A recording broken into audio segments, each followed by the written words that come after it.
so sorry again. This was the same thing that happened last week. My internet is just being very funny.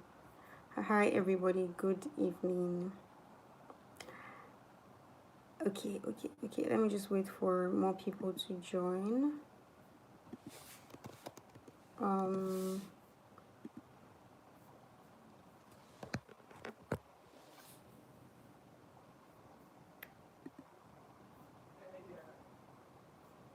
Hi guys.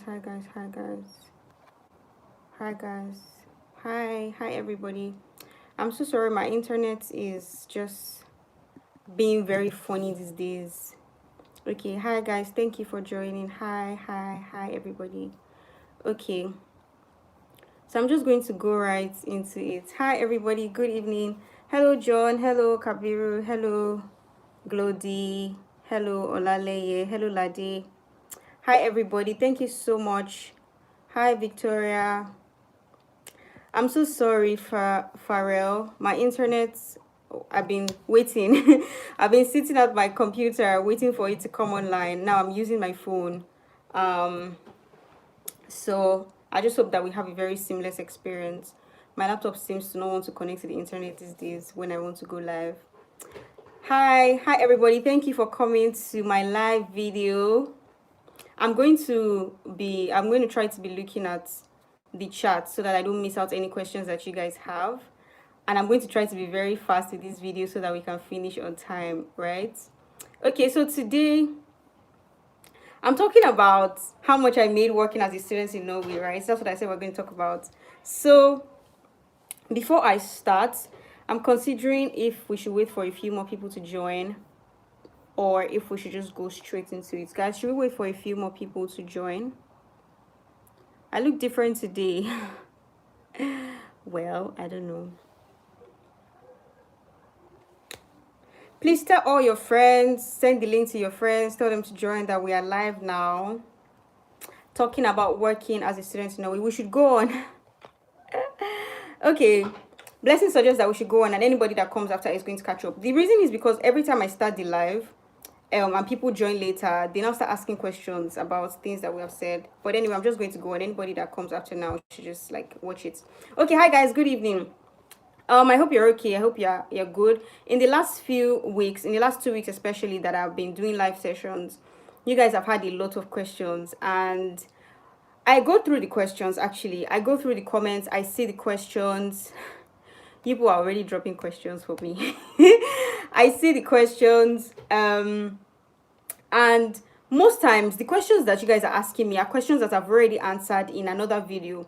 But I see that maybe sometimes you guys just watch maybe the beginning of a video or the middle of a video or the end of a video and you don't watch the entire video. So sometimes some things that I've mentioned in between, you already miss it. Then you're now asking me after that, oh Muyiwa, what about this? Muyiwa, what about that? Please, if you have questions and I'm not answering, it's most likely that I've answered it before. So check the videos that I've put out, watch them from beginning to the end, right? You'll see all the answers that you needed. Some people are even asking me to give them links. In all the videos that I put out, I keep saying that the links are in the description box already. So you don't need me to send you any link again. Just check the description box. You're going to see the link to the schools there already, all right? Okay, so let's get into the video of today. 2 people have said that I look chubby today. Maybe it's the angle of the phone, right? Maybe because my phone is down, so that, and I'm looking, I don't know. Anyway, let's go into the about working in Norway as a student. So if you have been watching my other videos, you know that I've said at other times that to work as a student in Norway, you're allowed to work for 20 hours a week during the semester, but during the summer you can work full-time. So when I came last year, you guys know that I came last year, even though, okay, if you've been following me for a while, or at least if you've watched most of my videos before, you know that I came during, like, in the middle. I started school in the middle of COVID. So last year when I did my first semester, I could not come to Norway. I did it online, right? So I came to Norway around December at the end of my first semester, and I came to do my second semester of my first year here. And it was still in the middle of COVID. Like, if you know, based on what I've said before, like, we didn't even go for physical classes. Even though I was in Norway, our classes were still on Zoom for the most part. So, like, and I didn't have a job, right? I had some friends that had jobs, but, like, I didn't have a job in my second semester. And I kind of liked it somehow. I didn't really think much about it because I felt like I was still trying to adapt to the new environment, and working and trying to do school and everything might have been too much for me. And also because like it was kind of like winter and it was so cold and I really didn't want to go out. Like I was just going to be abroad during winter for the first time and it was really cold for me. So I kind of like that I wasn't working. So basically that second semester period I didn't work. And after second semester, I traveled out of Norway. So that kind of, and that was the period where people were getting jobs, like people that didn't have jobs before. And also during, because of the COVID, there were like less jobs, people lost their jobs, places closed down and everything. So a lot of students couldn't find jobs that period. So when it was getting to summer period, places were opening up and then there were now more job opportunities. But hey, Muiwa was traveling. So I even had one interview with one company that wanted to give me like a job. But I was not even going to be in the country during the interview time. I told them that, oh, that unfortunately I was traveling, and they said that they could not wait for me to come back and they were just going to give the job to another person. So it just seemed like I wasn't going to get the job at all. Because that summer period was the peak of, it's supposed to, at least in quotes, be the peak of when there will be more jobs for students, because places were opening up and it was even summer. There will be like a lot of traveling, people, tourists to come to the country and everything. Anyway, basically I went and I came back. If you have watched some of my other videos as well, when I spoke to getting a job, I mentioned something about networking and, not just being by yourself or being an island, or saying that, oh, I'm going to, I'm going to just be by myself. I'm not going to talk to other people. I don't want to talk to people. I was mentioning very heavily on being active in like Facebook groups and talking to people that your friends, people in your class that I need a job, I'm looking for a job. So immediately I came back from my trip, I started telling everybody that I beg, I dey find work. That's Nigerian pidgin for please, I'm looking for work. And this thing I'm saying is not full time. I'm not talking of full time employment, like maybe post grad full time employment. No, I'm talking of student jobs, like menial jobs, like all these working in restaurants, cleaning, working in kitchen. That's the kind of job I'm talking about. I'm not talking about after school. I'm not talking about after school job. So I told a few people here and there, I'm looking for work. I'm looking for work. So one day somebody just called me. Why you said you were looking for work in my place? They're looking for somebody extra. Do you want to come? I said, sure, I want to come. I'll work. So I'm unfortunately, because of like privacy issues and everything, I won't be able to tell you like the name of the place that I worked, but I'm going to tell you like every other thing about it, right? So it was a cleaning job in a hotel. So it's not really like the hotel is employing you. These big hotels, they kind of have companies that do facility management for them. So it's the company that is really employing you, the facility management company, right? So these people, I sent an email, oh, I'm interested in this job and everything. So another thing I would like to say is, if you're in Norway, or if you're going to Norway, or you go to any other country and you need to get a student job, you need to try to like, you can't just use your regular CV. I mean, in Nigeria, I was a professional. I had a career in a normal office. So my CV was very profesh, but I had to like have another CV for these jobs because I'd already done like oh my god, these questions are distracting me. Let me close my eyes and focus. When I finish, I'll come to the questions. So I'd already done like some summer jobs when I was an undergraduate, and so I've done some other jobs apart from my professional job. So I tried to have a CV for all these other types of things that I've done that kind of like fits what I was trying to apply for. I mean, I've never really done like cleaning officially like that, but I mean, my mom had a business. My mom has had a restaurant. She has run boutiques, and I've worked with her almost every holiday, doing everything from cleaning in the kitchen to serving to everything. So I had like kind of like experience that fits into these things. Anyway, I did my CV in a way that would kind of like fit, and I went for the interview. But like luckily for me, because normally I think that even for another thing to say when you're trying to find a job in Norway or all these other places, right? Even if it's a student job, they still kind of expect you to have experience, which I think is very ironical because I mean, I'm an international student. I'm new in this country. How do you expect me to have experience when I'm just coming? Where do you want me to see the experience? If you don't employ me, how will I have experience? Do you understand? So it was a very tricky situation, right? And I was just lucky to have done some things that were kind of related. And also because these people were really understaffed. So it was a hotel. and it was summer period, and COVID was, they were opening up outside and people were traveling more, so hotels were having more customers and everything, so they needed more people, so they were grossly understaffed, right? So they did not really bother. They were ready to like train me and put me through. They did not really bother about if I did not really have hotel experience or anything. So my interview, the day, in fact, the day when I told them that I was available, they said I should come like the next. I was in quarantine. I told you guys that I traveled. I just got back. I was still in quarantine. So I said, okay, my quarantine is ending Wednesday. They said, come on Thursday. Was it Thursday or Friday? Almost immediately. You guys don't forget to give this video a thumbs up, okay? Please give this video a thumbs up, all right? Thank you. Okay, so like the next day I went for the interview, and in the morning, it was in the morning, yeah? And immediately, like, she just asked me a few questions about my experience, what I had done. I don't think the interview was not even up to like maybe 10-15 minutes. It wasn't even long. 15 minutes is long. Well, I don't think it was. Maybe like 10 minutes. She told me that can I start immediately? I said, yes. What am I doing with my time? Because this was holiday period. I'm like, yeah. What I traveled, I didn't have money. I needed money. I'm like, yeah, sure. I'm ready to start. So like they just like took me, and everything. So let me just tell you what this job was really about. So I know that like it was cleaning in hotels, right? You clean the hotel rooms and everything, and then for stayovers, like if people are staying in hotel and they're staying over, or if they've moved out and new people are coming.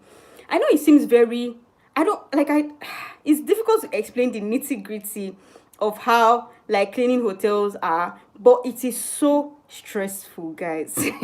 I would have shared, me, I don't really send. I would have shared pictures, because I took pictures of me holding toilet brush cleaning. I have videos of myself. I would have shared it, but because like I was wearing, you wear uniform, it's not like you will be able to wear you will not wear what you wear uniform that they will give you, right? It's just because of privacy stuff. I can't share pictures, because some of my friends have been threatening me that I'm doing fine girl online. They don't know that I'm cleaning somebody's toilet somewhere.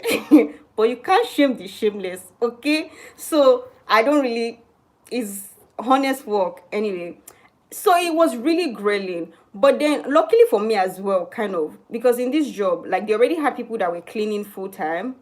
So I was kind of like assisting the cleaning. So I didn't really do full cleaning of each of the rooms. I just did, okay, you go inside, you remove all the bed sheets, you take out the trash, you remove the glass cups, things that are dirty, all those kind of things. And you do it fast on different floors. Like when you come in the morning, let me tell you, when you come in the morning, you sign in.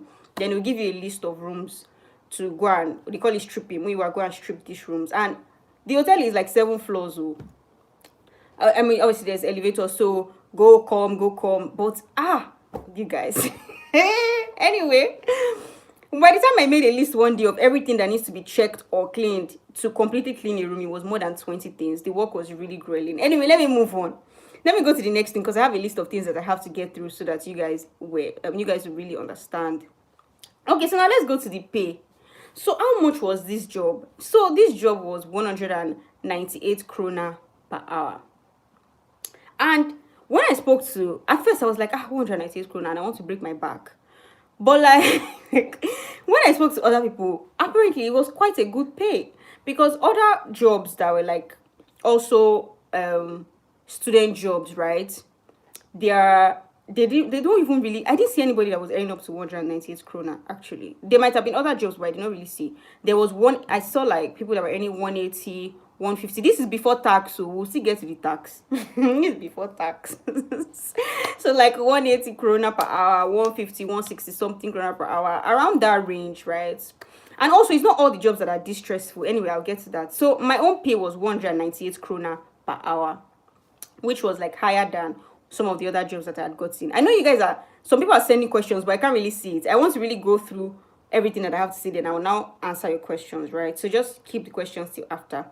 Anyway, so that was what I was paying. But then the good thing, I remember, oh my God, let me choose you guys. The first week, I had worked Thursday, Friday, Saturday, right? I told you guys I started work immediately. And that time it was really peak period. I think the first day I worked like 7 hours. The next day I worked, I can't remember, but I had worked back to back for plenty hours. You guys, my back was paining me, my legs, my entire body. The first day when I got home, I had to use drugs before I could sleep. If not, I wouldn't have been able to move the next morning. My entire body was aching. There were some days I was crying. I said, God, who sent me? What is this? What am I doing? What was really going on? Oh my God. It was so stressful. My body was not used to it at all. Anyway, that first week, that's how on Sunday, usually they don't really like, because Norway, they really like prioritize work-life balance and stuff. So they don't really like people working on Sundays, except it is like absolutely necessary, right? So like this Saturday, I'd already closed from work. I was so freaking tired. I'd gone. They now called me that, oh, Miwa, can you come in tomorrow and everything? Me, I said, tomorrow is Sunday. My maid, I'm like, I can't come in tomorrow. I told the lady as respectfully, I'm like, oh, that I'm sorry that I can't come in tomorrow, right? I can't. And they were really asking me. I said, no, I cannot come in. That's how when I now got home, I was not talking to my other the person that introduced me to the job, that they were even asking me if I should come tomorrow, blah blah blah blah. The girl was like, that they pay more on Sundays. Oh, I said, what? You mean they pay higher than that on Sundays? So apparently on Sundays, I don't know if it's just for this job or if it's generally for like, but I've heard other people say that they pay them more on Sundays as well, like if they work weekends, and not just Sundays, Saturdays. But I'm not sure the increase for Saturdays, but for Sundays, for this particular job I was doing, it was 75% more per hour. You say? In my mind, I say, hey God, is this how I'm going to just lose extra 75% of income for some hours because of ignorance? That's how they now called me again that, are you sure that we really need you to come in tomorrow? Are you sure? I said I can come. I can actually come. They said, okay, see you tomorrow. So that's how I worked on Sunday for that day. I didn't really work on too many Sundays. Like I said, they don't really encourage Sunday work, unless it's absolutely necessary, because they pay you more and then they just want you to rest. They like work-life balance. Sorry, there's some people outside my window downstairs that are just shouting. I don't know if you guys can hear them. I hope you can hear them. Anyway, how much did I make? So okay, let me go to the nature of the contract before I tell you how much I made, right? So it wasn't like a permanent role or anything. It wasn't even like a part-time role, because there's some people in that role that were actually full-time. Like, that's their work. They were earning more than 198, obviously. And there's some people that they are part-time. Their jobs are more like stable, right? But like for me, someone like me, my own was not even part-time. It was almost like, there's something in UK that they call like 0-hour contract. It was almost like a 0-hour contract, right? Like, they just call you when they need you. There's no stability to the work. Like, they might not, I can work today. I don't know if I'm going to work tomorrow until after work or until tomorrow morning. They can just say, oh, Miwa, can you work today? I'll be like, yes, I can work today. I mean, like, I told you guys, it was holiday period, right? So there was no stability to the amount of hours. So some days I work 4 hours, some days 7 hours, some days 8, some days 3 hours. Do you get? Anyway, in total, I made like a little bit over 27,000 Norwegian krone. When you really look at it, I thought I would actually make more than that too. Let me not even lie. Because the first 2 to 3 weeks that I worked, I was working back to back with little or no breaks. But later, when when summer started going, tourists stopped coming, they did not really have a lot of people coming to the hotel like that. And like I said, I was not even part-time. I was like less than part-time. So they stopped calling me. So sometimes I only work once a week or twice a week. So I was envisaging that I would actually make almost maybe like 30-something thousand krona. But I made like 27,000 krona ish. But this money that I made is not really money that I was paid. I told you that there's tax. It's not almost money that I was paid. So, but if we look at it in USD, that money in USD is like 3,300-ish USD. But that's not what I was paid. Now, let's go to tax. Now, for tax, normally, as a student in Norway, I think for even normal jobs as well, they tax you at like 25%. 25% is even pretty high, I think. Yeah, it's high. But that's why the country works. There's money to, do things, to make things look good. Anyway. So that's 25% of tax is for people that are like permanent residents. You're a full-time resident. You live in Norway. Like, even when you're a student, you're supposed to have 25% tax. But this one, there's something that happened like with mine, and you have to have a Norwegian ID to get 25% tax, right? But like I had some issues. Why am I stammering? I had some issues, is what I'm trying to say. I had some issues. I had had oh my god, I had some issues with my Norwegian ID. So I was still using my D number. D number is like a temporary ID that you use in Norway. It's for temporary residents, right? So I was still using my D number. This gist is just for another day. I'll just see for another day. But I was having issues with my Norwegian ID, and if you don't have a Norwegian ID, you can't really get tax ID, all those tax number, everything. So basically, if you have a D number, they tax you at 50%. Somebody said 50%. 50%. So the first time when I knew that they will soon pay us, I already tried to fix this problem. Like I said, I'll just see at another time. I messaged my manager. I said, see, this is my Norwegian ID, this is my tax access. But the thing did not really balance very well. So they could not really do anything about it. They had to tax me at 50%. When I saw my first pay slip, because I worked like a month and a half, I was almost crying. I was sad because I was like, after all my hard work, after all my Panadol and ibuprofen that I was taking because of this job, my leg is still paining me. Like there are some times now, like my right leg, if I walk more than 10 minutes, SAM mama roll me. That's Yoruba for like the leg will just start paining me because I can still feel the pain of my leg from that job. So I was not like, with all my stress in life, is this how they're going to tax me at 50%? I called them. I say, hello, please. How can we fix this problem? I can't collect this 50%. You see that there's a problem. Anyway, basically in Norway, right? So they tried to explain to me that even though they can't fix it now, it's something that can be fixed at the end of the year. So in Norway, if they realize that you've been taxed for more than you should have been taxed for, you can apply for a refund, and then they'll pay you back that's extra tax that they taxed you. So I'm really gladly looking forward to the end of the year where I can apply for my tax back. So basically, the total that I actually got paid, let me see, I have it written down here. I don't really remember. Okay, the total that I actually got paid was around like 15,000 Norwegian krone, which comes to like 1,800 USD, right? So yeah, what I actually got paid was like 1,800 USD, even though I made like 3,300 USD ish. I'm really waiting so that I can get my money. So that's the summary of this my work gist when I was a student in Norway working in the summer. So any questions for me? I have a meeting very shortly, so let's make this very quick. But like this job that I did, it's not all jobs that are this stressful. Even though like when you're going to a place like Norway and you want to work as a student to make money, you really have to be open-minded. Like even though like coming from Nigeria, like before I went for my master's, I'm a professional. I have a career. I have a career in a profession. You know, I'm going to office. You get. Well, as I reach Norway and student job, I have to do student job to make money. You know, so you have to like be open-minded to the things that are available. You know, watch the video that I have that I talked about getting jobs. You have more tips there about how to get jobs and stuff. And then something else I wanted to say. Yeah. So I spoke to.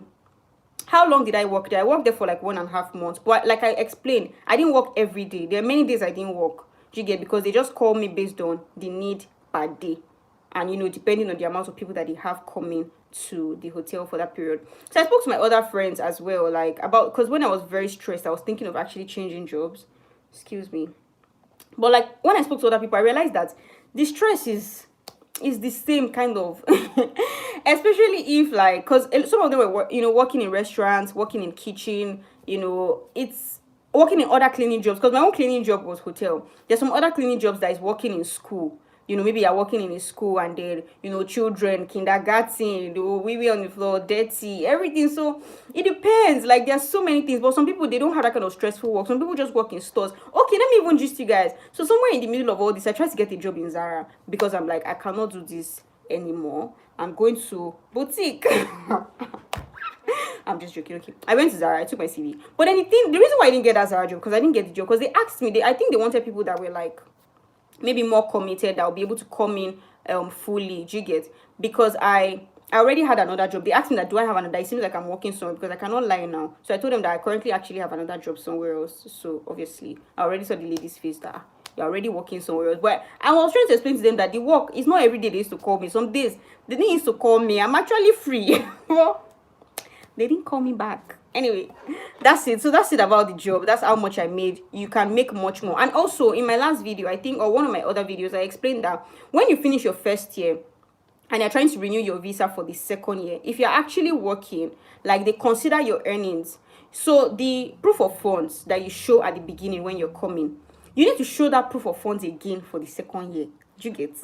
So all that money, even though you've already spent it on rent and everything, you need to show it again for them to get your visa renewed for the second year of your master's. But if you have a job, you don't have to show the full amount. I don't know what their threshold is though, because it's not really stated there on their website. But like, if you have a job, you can show that, this is my employment contract, or this is how much they're paying me. You don't have to show the full amount. They will still accept it because they know that you have a source of income. Do you get? Okay, so I'm just going to take questions because I actually need to go now. I have a meeting. So I can take questions very quickly. Let me try to open this thing on my laptop so that I can see the questions very well. I'm not really seeing it on my phone. You guys, questions before we go. Questions before we go. Any questions for me? Okay, so is it possible if I start the entrance I'm confused. Entrance exam. I don't know who is asking me this.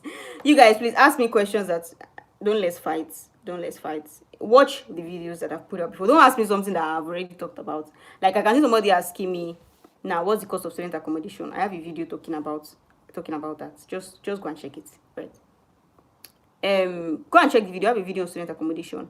Kabiru Abdullah, what's your question? You said I should answer your question. What's your question?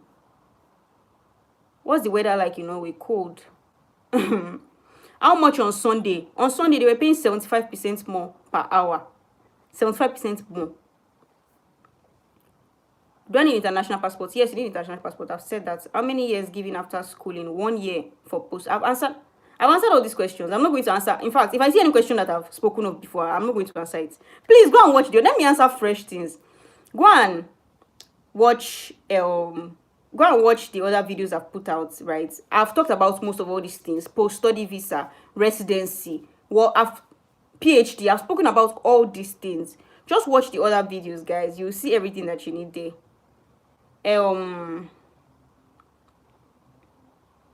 The Erasmus program. No, the Erasmus program that I'm on, I'm going back to Norway. I'm not staying in the UK, right? I'm graduating from Norway, so I'm going to use Norwegian rules and what Norway has available for students. Do you get? Yes, you can cover living expenses with what you are paid in a month.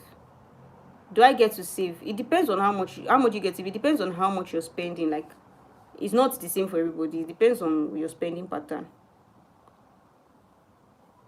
You guys are asking me questions that I've already answered, and it's spinning me.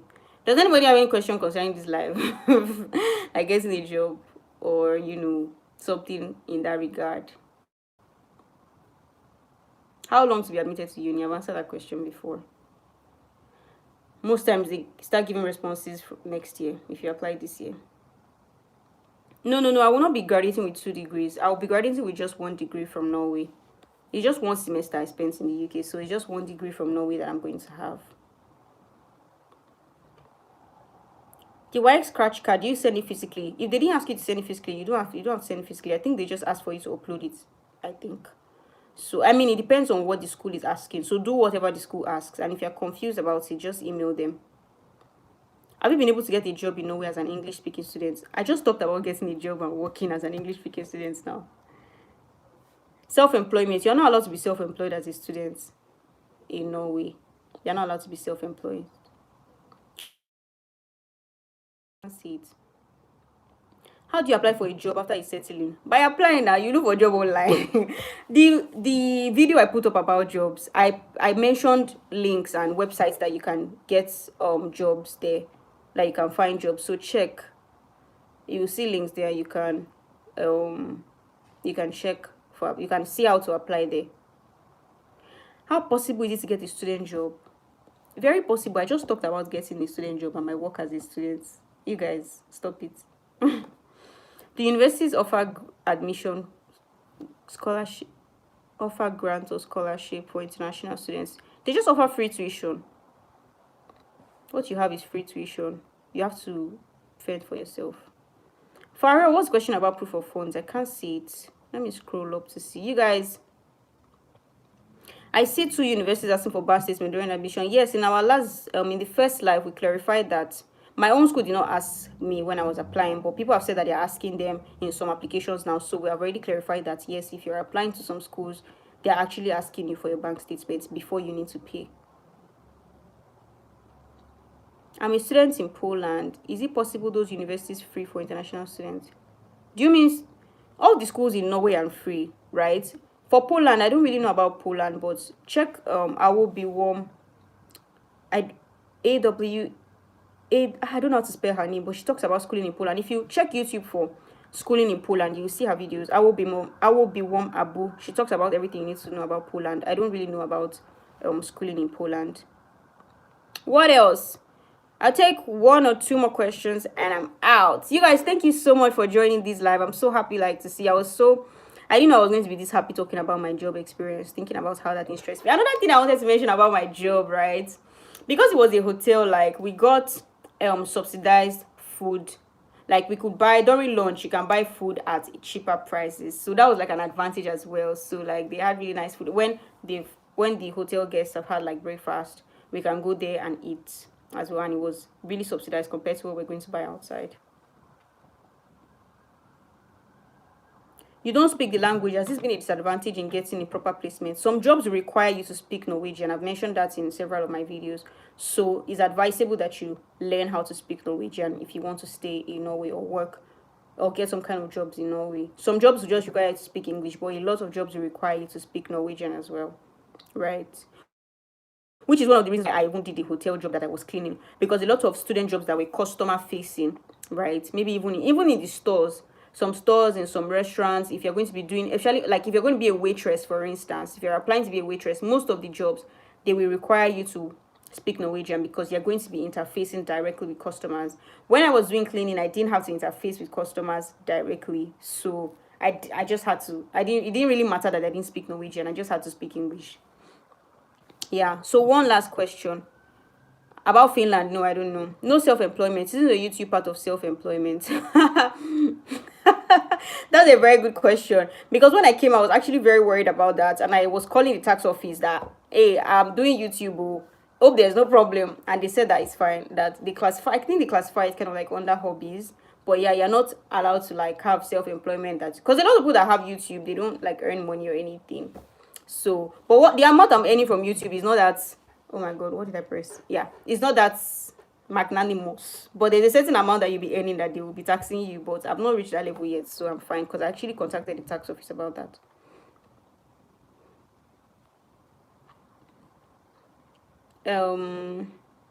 What course are you currently studying? Are you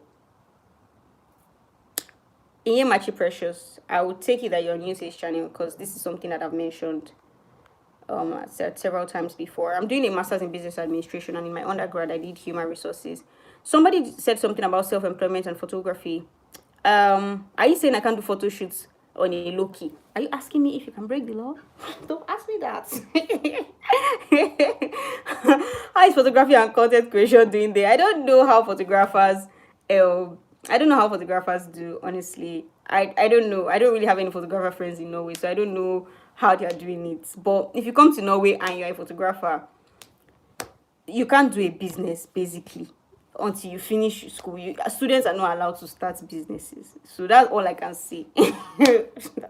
That's all I can say on the matter. Okay, guys, thank you so much for joining this live. I really enjoyed having this conversation with you guys and sharing about my work experience and how much I earned and everything. Are there braiding and barbing jobs for students? There should be, because I've seen I don't know about barbing, but I know that I've seen salons advertised for hairstylists and people that fix nails and stuff. So there are probably other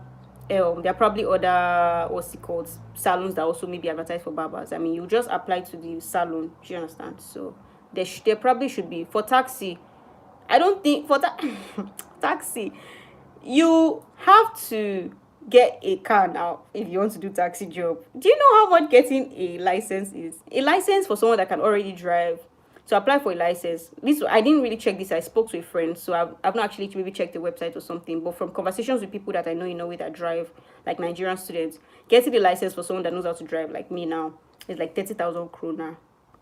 I think, yeah, 30,000 krona. But if you don't know how to drive and you're going to just learn from the scratches, around 50,000 krona. So you don't just start driving, just get a taxi job and start driving. Anyway, guys, I have to go. I have another meeting that I'm already like 10 minutes late for. You guys, thank you so much for joining. All right, I'll most likely do another live next week. Please make sure that you join, and hopefully I'll be able to answer more questions then. All right, thank you. Someone wants to help you for proof of funds. You have to ask your school, like, if they ask you to submit a bank statement, did they say that your bank statement has to be in your name? These things are pretty straightforward. If the school says that the bank statement has to be in your name, then that means the money has to be in your account. That's really it. So I cannot answer that question for you. Like, it depends on whatever the school is saying. So if the school just says show a bank statement and just bring a letter from maybe a sponsor, then maybe you can show a bank statement from somebody and then maybe get a sponsorship letter from that person as well. But if they say that it has to be in your name, then you have to have the money in your account. So it just depends on what the school is asking you for. Did you guys get? So it's really, if there's anything in the application that is unclear to you, someone sent me a message right last week, and she was saying, I missed that message, and she was telling me that, oh, thank you, I actually emailed the school and they responded to me really fast. That's what I was trying to tell you guys in the last video. When you email the school about anything that is confusing you, they're going to answer you like really fast. So if there's anything that's confusing you in the application, YX scratch card or proof of funds, or just ask the school, right? Okay, guys, I really have to go now because I have a meeting that started at 6:30, and it's kind of like a training, so I really have to go. If not, I would have stayed. Thank you guys so much. I will be back again next week, Sunday, for in oh goodness, another live. See ya. You guys subscribe, please subscribe. I know that you enjoyed this video. Please share with your friends and share on all your social media platforms. Comment, give the video a thumbs up so that like the algorithm can do its thing. Thank you guys so much. I actually love you guys. Thank you for watching my channel and being here all the time. Thank you for your support. Bye for the last time.